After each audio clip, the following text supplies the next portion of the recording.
نزلنا علیک الکتاب تبیانا لکل شیء تھی، یہ ہر چیز کی وضاحت لیے ہوئے، اگرچہ یہ سائنس کی، فزکس کی، میتھ کی، بیولوجی کی کتاب نہیں ہے، لیکن اس میں تمام علوم کی بنیادی باتیں کسی نہ کسی حد تک موجود ہیں۔ اور اس کلام پاک کی تعلیم دینے والے کے بارے میں آپ جانتے ہیں خیرکم من تعلم القرآن وعلمہ، کہ تم میں سے سب سے بہترین شخص وہ ہے جو اس کو پڑھتا ہے یا اس کو پڑھاتا ہے۔ اور اس کو پڑھنا قیام کے اندر، نفل کے اندر عام تلاوت سے زیادہ ثواب کا حقدار بندہ ہو جاتا ہے۔ عام قرآن پڑھنا بھی جو ہے اس کا بھی ثواب ہے، لیکن اگر کوئی بندہ اس کو نماز کے اندر، نفل کے اندر پڑھتا ہے تو اس کا ثواب اور اجر اتنا زیادہ ہے کہ انسان تصور و وہم و گمان نہیں کر سکتا۔ صرف ایک حدیث سے بات واضح ہو جاتی ہے، ایک بندہ صرف قرآن پڑھتا رہتا ہے اور ایک بندہ دعا کرتا ہے، ایک بندہ ذکر کرتا ہے، ایک بندہ انفاق کرتا ہے، ایک بندہ جہاد فی سبیل اللہ کرتا ہے۔ ہر بندہ جو دعا کر رہا ہے وہ اپنے لیے دنیا جہاں کی بھلائیاں تو مانگے گا، کیا کیا دعائیں ہیں جو بندے دنیا میں نہیں کرتے، لیکن یہ ایک حدیث قرآن پاک کو پڑھنے کی عظمت کے حوالے سے ہے کہ ایک بندے نے اتنا قرآن پاک پڑھا، جیسے ہمارے اسلاف کا یہ واقعات بھی موجود ہیں۔ اور یہ جو حدیث ہے اصل میں اس کے اندر حرمت نہیں ہے، جو رسول اللہ صلی اللہ علیہ وسلم نے کہا 3 دن سے کم قرآن ختم نہ کرو، یہ ممنوع حرام کر کے نہیں کیا گیا، یہ اس لیے کیا گیا کہ اس کو صرف پڑھنے کے لیے نہ پڑھو، اس کے اوپر غور و فکر بھی کرو، 3 دن میں پڑھا کرو تاکہ جو پڑھے اس کی کچھ سمجھ بھی آئے۔ لیکن صحابہ سے اور اسلاف سے یہ بات ثابت ہے، حضرت عثمان کے بارے میں بھی صحیح سند سے ثابت ہے، وہ کہ ایک رات کے اندر ایک رکعت میں پورا قرآن پڑھ لیا کرتے تھے۔ تو ایسے لوگ جو صرف قرآن پاک پڑھتے ہیں، باقی ذکر اذکار کی جو فضیلت ہے وہ ان کو علم بھی ہے، لیکن وہ یہ چاہتے ہیں کہ ہم صرف اللہ ہی کا کلام پڑھتے رہیں، تو ان کے بارے میں حدیث کے الفاظ موجود ہیں، صرف قرآن پڑھنے والے کو وہ کچھ مل جاتا ہے، صرف قرآن پڑھنے والے کو وہ کچھ مل جاتا ہے جو دنیا کے باقی لوگ اللہ سے دعائیں کر کر کے مانگ رہے ہوتے ہیں۔ اب بندہ دنیا کے لوگوں کے اوپر اگر نظر ڈالے، کوئی بندہ رزق مانگ رہا ہے، کوئی بندہ صحت مانگ رہا ہے، کوئی بندہ علاج مانگ رہا ہے، کوئی بندہ اپنے بچوں کی خوشحالی مانگ رہا ہے، کوئی بندہ اپنے قرضوں سے نجات مانگ رہا ہے، کوئی بندہ اولاد مانگ رہا ہے، کوئی بندہ رشتے مانگ رہا ہے، صرف قرآن پڑھنے والے کو ان سب کی دعائیں اکیلے کو لگ جاتی ہیں۔ تو مجھے اور آپ کو اس کلام حمید کے ساتھ تعلق مضبوط کرنا چاہیے۔ آیت الکرسی کے حوالے سے آپ کے سامنے چند گزارشات کو رکھا تھا، آگے اس کے آگے سورۃ بقرہ کی آخری 2 آیات ہیں، یہ حدیث بھی آپ کے سامنے رکھی تھی، لیکن ان 2 آیات کے حوالے سے نہیں، سورۃ فاتحہ کے حوالے سے رکھی تھی کہ نبی کریم صلی اللہ علیہ وسلم بیٹھے ہوئے ہیں، جبریل امین ساتھ ہیں، آواز آتی ہے، کہتے ہیں آسمان کا ایسا دروازہ کھلا ہے جو صدیوں اربوں سالوں سے پہلے کبھی نہیں کھلا، اور آسمان سے ایسا فرشتہ نازل ہوا جو کبھی پہلے نازل نہیں ہوا۔ کیا لے کے اترا تھا؟ سورۃ فاتحہ کو اور سورۃ بقرہ کی آخری 2 آیتوں کو۔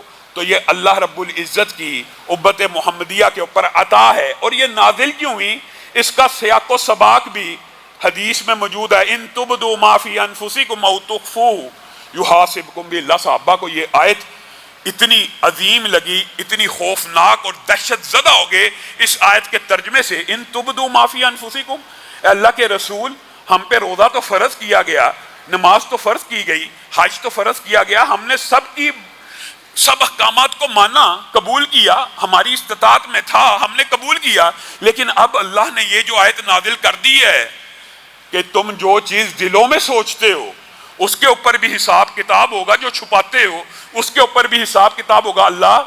اے اللہ کے رسول ہم تو اس تکلیف کے اٹھانے کے متحمل نہیں ہیں۔ تو رسول اللہ صلی اللہ علیہ وسلم نے جب ان کی یہ بات سنی تو آپ کی پیشانی پہ بل آ گئے، اور آپ نے ناراضگی کا اظہار کیا اور کہا کیا تم سابقہ امتوں کی طرح ہو جاؤ گے کہ ہم اللہ کے بعض احکامات کو تو مانتے ہیں اور بعض احکامات کو نہیں مانتے؟ تم کہو سمعنا واطعنا غفرانک ربنا والیک المصیر، یہ لفظ پڑھو، یہ رسول اللہ نے صحابہ کو سکھائے۔ صحابہ کے کلیجے ٹھنڈے ہو گئے اور انہوں نے یہ الفاظ پڑھنا شروع کر دیے، سمعنا واطعنا، ہم نے سنا، ہم نے اطاعت کی، ہم ایمان لے کے آ گئے، اب ہمارے رب ہمارے گناہوں کو معاف کر دے۔ جب یہ صحابہ نے الفاظ کہے تو اللہ رب العزت کو بھی ان کے اوپر پیار آیا، اور یہ وہ موقع جب یہ 2 آیتیں اللہ رب العزت نے نازل کر دی کہ جب انہوں نے یہ کہہ دیا، آمن الرسول سے لے کر آخر تک جب انہوں نے کہہ دیا کہ سمعنا واطعنا، اب ہم نے سن لیا تو ہم اطاعت ہی کریں گے، تو اللہ تعالیٰ نے پچھلی آیت کو منسوخ کر دیا حکمن، تلاوت باقی ہے. کیا کہا؟ لا یکلف اللہ نفسا الا وسعہا. آج کے بعد تمہارے اوپر اللہ نے یہ آسانی کر دی ہے، ہر نفس کو اتنی ہی محنت کرنی پڑے گی، اتنی ہی آزمائش آئے گی جس کی وہ استطاعت رکھتا ہے. اور دل کے اندر اٹھنے والے گناہوں کے خیالات، ان کے اوپر آج کے بعد اللہ تمہارے اوپر گرفت نہیں کرے گا. یہ صحابہ نے جب یہ الفاظ کہے تو اللہ نے تخفیف کی. میرے بھائیو، حدیث سن کر جو بندہ عقل کے گھوڑے دوڑاتا ہے، اس کا اور اس کا فرق دیکھیے. یہاں پہ کتنی سخت آیت تھی.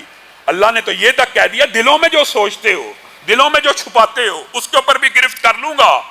لیکن رسول اللہ نے جب انہیں سمجھایا اللہ کا حکم ہے مان لو، تو اللہ نے تخفیف کر دی کہ آج کے بعد دل میں اٹھنے والے گناہوں کے اوپر تمہیں گرفت نہ کی جائے گی. اور پھر اس آیت کی عظمت یہ اس ایسے خوبصورت اور عظیم دروازے سے نازل ہی نہیں ہوئی.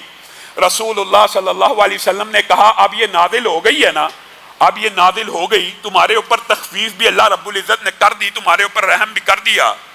اب یہ کسی بھی گھر کے اندر، میرے بھائیوں کہاں در در کی ٹھوکریں کھا رہے ہو؟ آپ کے سامنے جادو جنات سے بچنے کے لیے آیت الکرسی کا وظیفہ رکھا، سورت فاتحہ کا وظیفہ رکھا، سورت بقرہ کے بارے میں کہا.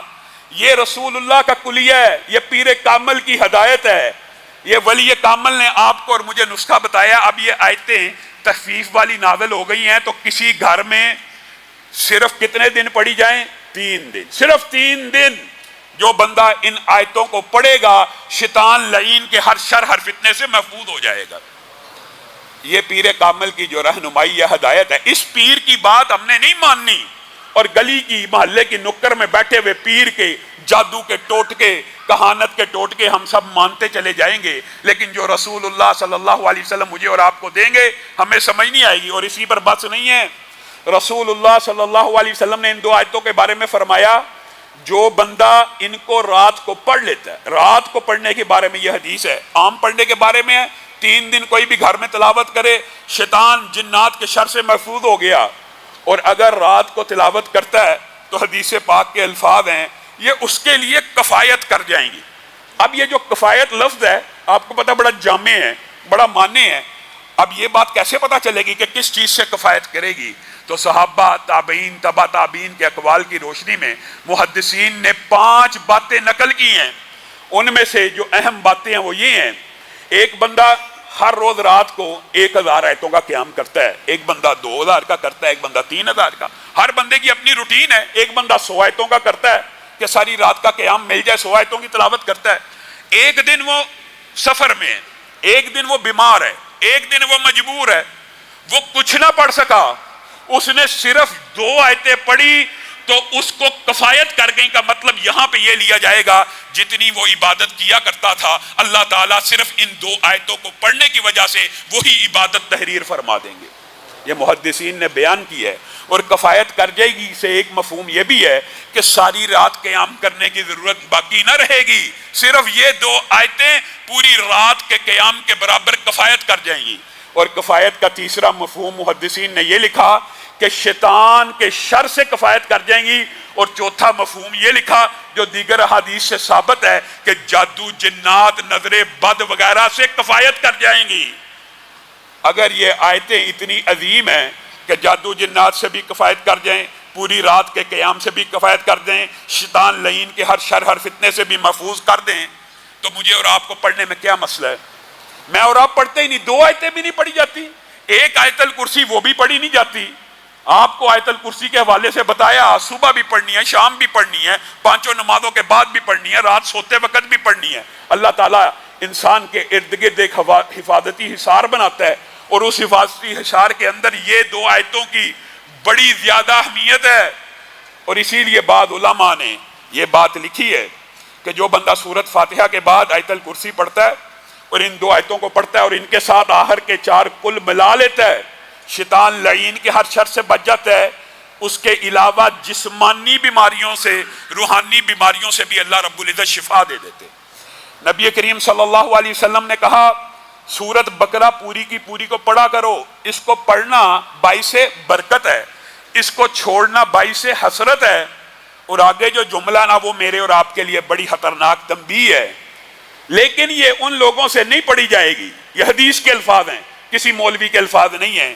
اس کو پڑھنا باعث برکت ہے، اس کو چھوڑنا باعث حسرت ہے، اور اس کو پڑھنے کی طاقت وہ لوگ نہیں رکھیں گے جو نکارہ ہیں، نکمے ہیں، نالائق ہیں، یعنی وہ بندے جو نکارہ ہیں، جو بندے عمل کی راہ کے اوپر چلتے نہیں ہیں اور جو چاہتے نہیں ہیں کہ ہم عمل کریں۔ نکارہ اور نالائق بندوں کو اللہ تعالیٰ بھی استطاعت نہیں دیتا کہ وہ سورۃ بقرہ کی تلاوت کر لے۔ اپنے گھروں میں سورۃ بقرہ کی تلاوت کیا کرو، اپنے گھروں کو شیطان کا مسکن نہ بناؤ۔ 40 دن گھر میں سورۃ بقرہ پڑھی جائے، شیطان لعین کے شر فتنے سے بندہ محفوظ ہو جاتا ہے۔ اور یہاں پہ ایک بات سمجھنے کی ضرورت ہے، لوگ سوال کرتے ہیں کیا سورۃ بقرہ کی تلاوت لگا دی جائے، سن لی جائے، وہ بھی کفایت کرتی ہے؟ میرے بھائیو جی ہاں، قرآن پاک کا پڑھنا اصل ہے، اصل یہی ہے کہ قرآن پاک کو پڑھا جائے، لیکن یہ سمجھنا کہ قرآن پاک کو سننے کی کوئی فضیلت نہیں ہے، تو آپ نے وہ حدیثیں نہیں سنی۔ رسول اللہ صلی اللہ علیہ وسلم نے عبداللہ ابن مسعود کو کہا قرآن پاک پڑھیے۔ اے اللہ کے رسول میں پڑھوں آپ کے اوپر؟ جبکہ آپ کے اوپر تو نازل ہوا، کہا ہاں پڑھیے۔ اور جب اس آیت پہ پہنچے وَجِئْنَا بِكَ عَلَىٰ هَٰؤُلَاءِ شَهِيدًا، رسول اللہ زاروں کے تار رو رہے تھے۔ وہ کیا دن ہوگا جب ہر امت کے اوپر اس کے نبی کو گواہ لایا جائے گا، اور آپ محمد صلی اللہ علیہ وسلم کو اس امت کا گواہ لایا جائے گا۔ رسول اللہ صلی اللہ علیہ وسلم زاروں کے تار رو رہے ہیں، اور ابی ابن کعب کو رسول اللہ صلی اللہ علیہ وسلم نے جب یہ کہا کہ قرآن پڑھیے، سورۃ بینہ کی میں آپ سے تلاوت سننا چاہتا ہوں، اے اللہ کے رسول آپ کے اوپر قرآن نازل ہوا، آپ سننا بھی چاہتے ہیں؟ ہاں ابی، اللہ رب العزت نے مجھے حکم دیا ہے کہ ابی ابن کعب سے سورۃ بینہ کی تلاوت سنو۔ ابی ابن کعب رونا شروع ہو گئے کہ اللہ نے میرا نام لیا۔ جی ہاں، اللہ نے آپ کا نام لیا۔ بتائیے یہ کتاب ایسی ہے کہ جس کو سنانے کا اور سننے کا اجر اس قدر زیادہ ہے۔ اور یہ بات یاد رکھیے، سورۃ بقرہ کے سننے کے علاوہ ایک مشہور بات ہے، ویسے تو ترتیب سے یہ بات آؤٹ ہے لیکن یہ بات آئی ہے تو سمجھ لیجئے، یہ مجربات اور مشاہدات سے بڑے بڑے ڈاکٹرز نے، اور آج دنیا کے اندر اس بات کو، اگرچہ غیر مسلم آپ کو پتہ ہے کلام اللہ کو روحانی اسباب سے حالی سمجھتے ہیں، لیکن انہوں نے بھی لکھ دیا کہ یہ جو سورۃ رحمان ہے نا، معاذ اللہ ثم معاذ اللہ، وہ سمجھ نہیں سکے۔ انہوں نے کیا یہ موسیقی ایسی ہے، یہ ردم ایسا ہے، اس کا اتار چڑھاؤ ایسا ہے، اس کا زیر و بم ایسا ہے، اس کا جو میوزیکل معاذ اللہ ان کے نزدیک ایسا ہے کہ جب یہ سنی جاتی ہے تو دل کے اوپر سکون نازل ہوتا ہے، اطمینان نازل ہوتا ہے۔ ہم نے مریضوں کے اوپر لگائی اور ہم نے دیکھا ان کی طبیعت بہتر ہونا شروع ہوگی۔ اور الحمدللہ پاکستان کے ایک ڈاکٹر ہیں جنہوں نے کینسر کی تھراپی کے اندر سورہ رحمان کو سنانے کا انتظام کیا۔ ہم تو یہ کہتے ہیں پڑھا جائے، لیکن پڑھنے سے یہ مراد نہیں کہ سننا بالکل ہی معطل کر دیا جائے یا سننے کی کوئی اہمیت نہیں ہے۔ یہ تجربات اور مشاہدات میں بات شامل ہے کہ صرف سورۃ رحمان کی تلاوت سننے سے انسانی جسم کے اوپر، انسانی جسم کی بیماریوں کے اوپر، روحانی جسمانی بیماریوں کے اوپر ایسے خوشگوار اثرات مرتب ہوتے ہیں کہ بعض اوقات کینسر کا 4th سٹیج کا مریض بھی 3rd، 2nd اور ریورس پروسیس کے اندر چلا جاتا ہے، اور اللہ رب العزت اس کو شفائے کاملہ عاجلہ نصیب فرما دیتے ہیں صرف سننے سے۔ اگر سننے سے یہ ہو جاتا ہے تو آپ بتائیے پڑھنے سے کیا کچھ نہیں ہوگا۔ اسی لیے رسول اللہ صلی اللہ علیہ وسلم نے کہا سورۃ بقرہ کے ساتھ سورہ آل عمران کی بھی تلاوت کیا کرو۔ یہ صورتیں بظاہر آپ کو سننے میں لمبی لگتی ہیں، لیکن جو پڑھنے کی عادت بنا لیتا ہے اللہ رب العزت اس کی زبان پہ ایسی جاری کر دیتے ہیں۔ تحدیث نعمت کے طور پہ بیان کرتا ہوں کہ بڑے بھائی برادر اکبر ابتسام بھائی کئی مرتبہ ایک دن میں 5 سے 10 مرتبہ سورۃ بقرہ پڑھ لیتے۔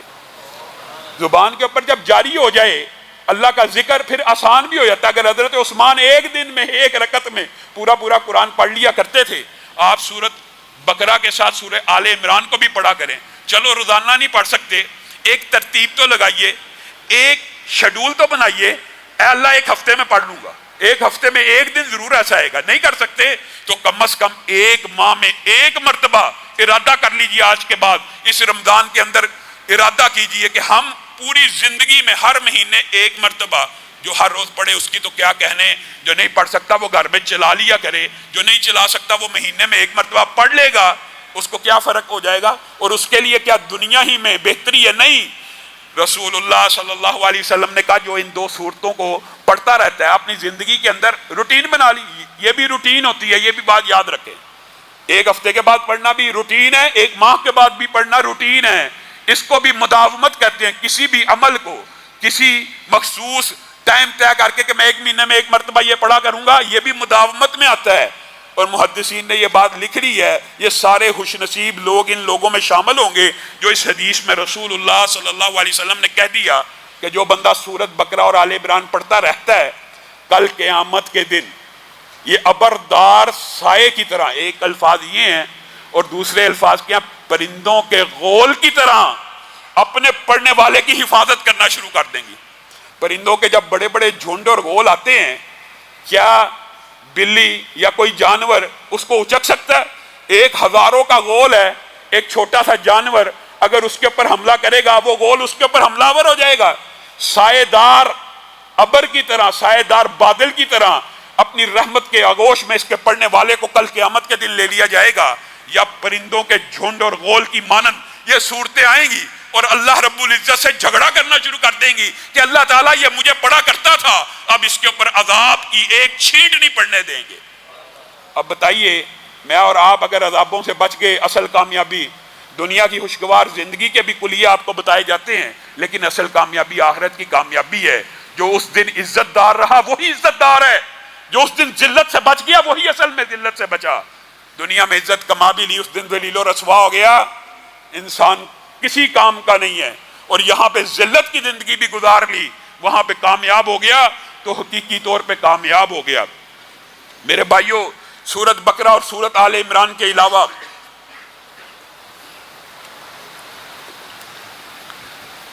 بے شمار آیتیں ایسی ہیں کہ جن کے اوپر آپ نے عمل کرنا ہے۔ ایک بہت زیادہ تجربے اور مشاہدے کی بات میں آپ کو بتلاتا ہوں۔ بہت سے لوگ یہ سوال پوچھتے ہیں کہ شادی نہیں ہو رہی جی، بندش ہو گئی ہے، جو رشتہ آتا ہے وہ رشتہ ہو نہیں پاتا، بات چیت بالکل قریب تک پہنچتی ہے، ختم ہو جاتی ہے۔ اس کے لیے ذاتی طور پہ مشاہدہ بھی موجود ہے، ذاتی تجربہ بھی موجود ہے۔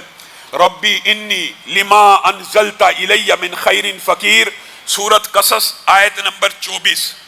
اگر کسی بچی کا رشتہ نہیں ہو رہا، کوئی باپ پریشان ہے، کوئی ماں پریشان ہے، اس آیت کو بطور وظیفہ 313 مرتبہ ہر نماز کے بعد پڑھے، 40 دن اللہ کے فضل و کرم سے رشتوں کی ایسی بارش ہوگی، اور جہاں پہ آپ چاہیں گے، جو رشتہ آپ نے اپنے گمان میں سب سے بہتر جانا ہوگا، اللہ کے فضل و کرم سے وہاں پہ رشتہ ہو جائے گا۔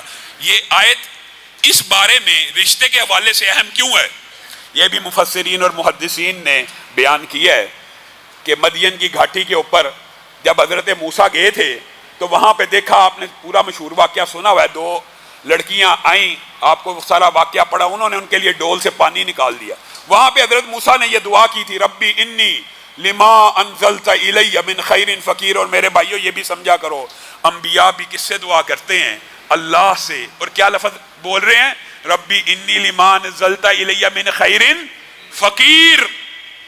نبی بھی اللہ کے در کے فقیر ہیں اور کہہ رہے ہیں اللہ کو، اللہ ہم تیری خیرات کے فقیر ہیں، ہمارے اوپر خیر و برکتوں کا نزول فرما۔ بھوک لگی ہوئی تھی حضرت موسیٰ کو شدت سے، اس وقت کئی عرصے سے کھانا نہیں تھا کھایا۔ اللہ تعالیٰ نے اس دعا کو اس طرح قبولیت بخشی کہ کھانے کا انتظام نہ کیا بلکہ کھانا پکانے والی کا بھی انتظام کر دیا اور شادی بھی کر دی۔ اس لیے یہ آیت جن کے گھر میں رشتے نہیں ہوتے وہ پڑھا کریں۔ آپ جب بھی آپ کو کوئی ایسا مسئلہ پیش آ جاتا ہے، جی بندش ہو گئی جی، اور پھر اللہ معاف کرے کسی کیا کہا جائے بہروپیے کے ہتھے آپ چڑھ جاتے ہیں، وہ آپ کا مال بھی لوٹتا ہے، آپ کو دھوکہ بھی دے دے، جی فلاں تیری پھپھو نے، تیرے تائے نے، یہ بدبخت جھوٹ بولتے ہیں، یہ جھوٹے ہوتے ہیں، خاندانوں میں لڑائیاں اور فتنہ اور فساد پیدا کرتے ہیں، فلاں نے بندش کی ہے، فلاں۔ خود ہی سٹوری سن کے، بعض تو کاہن ہوتے ہیں، انشاءاللہ اس والے سے بھی موقع ملا آپ کو بتاؤں گا یہ کہانت کے قصے کیسے چلتے ہیں اور یہ کہانت کیا ہے۔ لیکن اکثر جو جادوگر نہیں بھی ہوتے، کاہن نہیں بھی ہوتے، آپ اسے سٹوری سن کے بچپن میں کیا معاملہ، جی میری تائے کے ساتھ رشتہ تھا جی، میری اس نے بس جادو کر دی ہے، اس نے بندش کر دی ہے۔ ان فراڈیوں کے ہتھے آپ چڑھ جاتے ہیں۔ اللہ سے ڈرا کریں، اللہ کا کلام پڑھیں، اللہ کے کلام کے ذریعے اپنے مسائل حل کرنے کی کوشش کر کے دیکھتے تو صحیح، نہ مسئلے حل ہو پھر کہیے۔ اور اسی طرح ایک اور مسئلہ جو لوگ بڑے زیادہ پوچھتے ہیں، اور وہ بھی ذاتی تجربے اور مشاہدے کا اللہ کے فضل و کرم سے، یہ وظائف جن جن لوگوں نے پڑھے ہیں ہم نے دیکھا ہے کہ اگر کوئی رشتے سے پریشان ہے ان کے رشتے بھی ہو گئے، اور اگر کوئی بے اولادی کی وجہ سے پریشان ہے اس کی اولاد بھی ہو گئی۔ اور وہ کیا، سورۃ انبیاء آیت نمبر 89، ربی لا تذرنی فردا وانت خیر الوارثین، یہ آیت آپ نے پڑھنی ہے 313 مرتبہ میاں بیوی نے، جن کے گھر میں اولاد نہیں ہو رہی 40 دن عورت پورے کرے، وقفہ آ جائے 40 دن پورے کرنے ہیں، اور مرد نے بھی پڑھنی ہے 40 دن ہر نماز کے بعد 313 مرتبہ۔ اللہ کے فضل و کرم سے اللہ اولاد بھی دے گا، لیکن اس وظیفے کے ساتھ ایک وظیفہ اور ملانا ضروری ہے، وہ اگرچہ ترتیب میں آخر میں آئے گا لیکن بات آئیے تو سن لیجئے، اس کے ساتھ کیا پڑھنا ہے؟ استغفر اللہ۔ اس وظیفے کے ساتھ 313 مرتبہ استغفر اللہ کو ملانا ہے، کیونکہ یہ اللہ کا حکم ہے، فَقُلْتُ اسْتَغْفِرُوا رَبَّكُمْ إِنَّهُ كَانَ غَفَّارًا يُرْسِلِ السَّمَاءَ عَلَيْكُمْ مِدْرَارًا وَيُمْدِدْكُمْ بِأَمْوَالٍ وَبَنِينَ۔ جو بندہ کثرت سے استغفار کرتا ہے اللہ تعالیٰ اس کو بیٹے دیتا ہے، اللہ قرآن میں کہہ رہا ہے۔ آپ نے 313 مرتبہ، اور یہ استغفار سے زیادہ مجرب اولاد نرینہ صالحہ کے لیے کوئی اور وظیفہ نہیں ہو سکتا، لیکن اس کے ساتھ یہ دعا ملانی ہے، تو اللہ کے فضل و کرم سے آپ کے جو لوگ بے اولادی کے مرض کا شکار ہیں، اللہ اس مرض کو بھی دور کرے گا اور اولاد صالحہ نرینہ بھی عنایت کرے گا۔ آگے چلتے ہیں، سورتوں میں مسبحات، آپ کو پتہ کن کو کہا جاتا ہے؟ سبح، یسبح، سبح اور سبحان، یہ 4 الفاظ کے ساتھ جو صورتیں شروع ہوتی ہیں ان کو مسبحات کہا جاتا ہے۔ اور یہ صورتیں کتنی ہیں؟ 7۔ سورت صف، حدید، جمعہ، تغابن، سورت سبح اسم ربک الاعلی اور سورت اسراء، یہ 7 صورتوں کی جو بندہ تلاوت کرتا ہے، صحیح حدیث کے الفاظ ہیں، ان صورتوں میں، ان 7 صورتوں میں ایک آیت ایسی ہے، اور محدثین نے اس آیت کے بارے میں بھی لکھا، لیکن یہ بات طویل ہو جائے گی، آپ 7 کی 7 صورتیں پڑھ لیں۔ ان 7 صورتوں میں ایک آیت ایسی ہے جس اکیلی آیت کی تلاوت 1000 آیتوں سے بہتر ہے، اور یہ حدیث بھی صحیح ہے۔ یہ مسبحات کی تلاوت رسول اللہ صلی اللہ علیہ وسلم سونے سے پہلے کیا کرتے تھے، آپ بھی کیا کریں۔ اسی طرح سورت کہف کا، اس کی فضائل کے حوالے سے بعض لوگ یہ سمجھتے ہیں کہ جی سورت کہف کی فضیلت کی جتنی روایات ہیں وہ ساری ضعیف ہیں، یہ بات درست نہیں ہے۔ سورت کہف کی فضائل کی بعض حدیثیں حسن درجے کی ہیں، اور بعض حدیثیں حسن لی غیری ہی ہیں، کہ دیگر طرق ان کی حدیث کی سند کو مضبوط کر دیتے ہیں۔ ان میں سے یہ ہے، جو بندہ سورت کہف کی پہلی 10 آیتیں یاد کر لیتا ہے، اللہ کے فضل و کرم سے وہ دجال کے فتنے سے محفوظ ہو جائے گا، اگرچہ دجال ظاہر بھی ہو جائے۔ یہ حدیث بھی حسن درجے کی ہے، 10 آیتیں سورت کہف کی پہلے یاد کریں، اور یہ حدیث بھی حسن درجے کی ہے کہ جو جمعے کو پڑھتا ہے اگلے جمعے تک اس کے لیے روشن ہو جاتی ہے، اور یہ حدیث بھی صحیح ہے۔ ایک بندہ سورت کہف کی تلاوت کر رہا تھا، رسول اللہ کے دور میں صحابی رسول، آسمان سے ابر نازل ہوا، آسمان سے ایک عجیب و غریب چیز نازل ہوئی، عینی طور پہ اس نے دیکھا، جس کو دیکھ کے اس کا گھوڑا بدکنا شروع ہو گیا۔ رسول اللہ صلی اللہ علیہ وسلم کے پاس مقدمہ لے کے گیا، اللہ کے رسول یہ کیا تھا؟ تو رسول اللہ نے کہا تھا سورت کہف کی تلاوت سننے کے لیے آسمان سے فرشتے نازل ہوئے، اور ان میں سکینت موجود تھی۔ سکینت کا کیا مطلب ہے؟